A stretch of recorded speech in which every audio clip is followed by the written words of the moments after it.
হলদিয়ার জল যন্ত্রণা যে কতটা বিভীষিকাময় তা কিন্তু এই সমস্ত এলাকাগুলোতে এলেই বোঝা যায়। আমরা এখন দাঁড়িয়ে রয়েছি হলদিয়া পুরসভার ক্ষুদিরাম নগরের শ্রাবণী ব্লকে এবং আশপাশের যে বাড়িগুলো সেই বাড়িগুলো কিন্তু কার্যত তালাবন্ধ হয়ে রয়েছে, এখানে কোনো মানুষজন নেই। ক্যামেরা পার্সন মানুষকে দেখাতে বলবো এই যে বাড়ি, সেই বাড়ির ভেতরেও কিন্তু এরকমভাবে জল ঢুকে গিয়েছে এবং শুধুমাত্র এই রকম যে দোতলা তিনতলা বাড়ি নয়, ছোট ছোট যে বাড়িগুলো রয়েছে সেই বাড়িগুলোতেও কিন্তু একই রকম ভাবে জল জমে গিয়েছে। বাড়িতে তো জল ঢুকে গিয়েছে, কি অবস্থার মধ্যে থাকতে হচ্ছে? খুব কষ্টের মধ্যে থাকতে হচ্ছে, বয়স্ক মানুষরা খুব অসুবিধার মধ্যে, খাওয়া দাওয়ার খুব সমস্যা।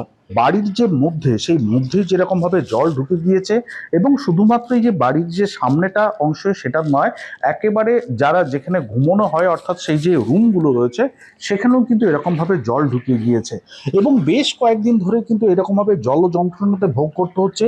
ফলে বাড়ির যে সমস্ত আসবাবপত্র সেগুলো তো নষ্ট হচ্ছেই, বাড়িতে যে সমস্ত খাদ্য সামগ্রী মজুত করা ছিল সেগুলোও কিন্তু কার্যত এই যে জমা জল তার ফলে কিন্তু নষ্ট হচ্ছে।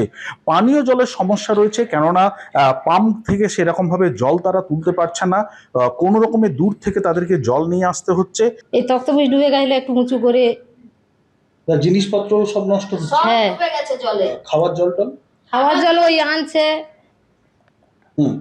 কিভাবে পাচ্ছেন খাওয়ার জলটা? খাওয়ার জল ওই প্রত্যেক দিন পাচ্ছে না, এক ডাব্বা করে আনছে কোথা থেকে খুঁজে খুঁজে।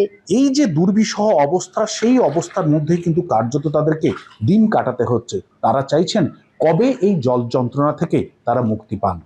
হলদিয়া থেকে ক্যামেরায় মানস জানার সঙ্গে বিটন চক্রবর্তী, এবিপি আনন্দ, পূর্ব মেদিনীপুর।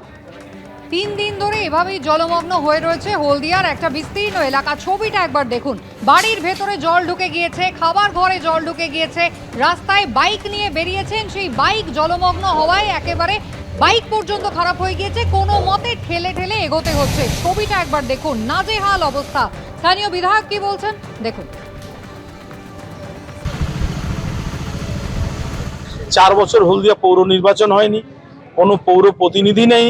পৌর প্রতিনিধি থাকলে তার যে যার ওয়ার্ডে তারা ড্রেন, খাল সেগুলো টাইমে টাইমে সংস্কার হতো। যেহেতু 4 বছর নির্বাচন হয়নি সেহেতু খালগুলো সব চোকড হয়ে গেছে। এর জন্য প্রথম যেটা যদি কাউকে দোষারোপ করতে হয় পূর্ববর্তী সরকার, তারা কেন 4 বছর পৌর নির্বাচন করেনি তার কৈফিয়ত হলদিয়ার জনগণকে দিতে হবে। আজকে হলদিয়ার জনগণের এই দুর্দশা কেন? পূর্ববর্তী সরকার কেন 4 বছর পৌর নির্বাচন করেনি তার কৈফিয়ত আগে দিক। আর এর জন্যই আজকে আমাদের হলদিয়াবাসীকে নাকাল চিকাল করতে হচ্ছে।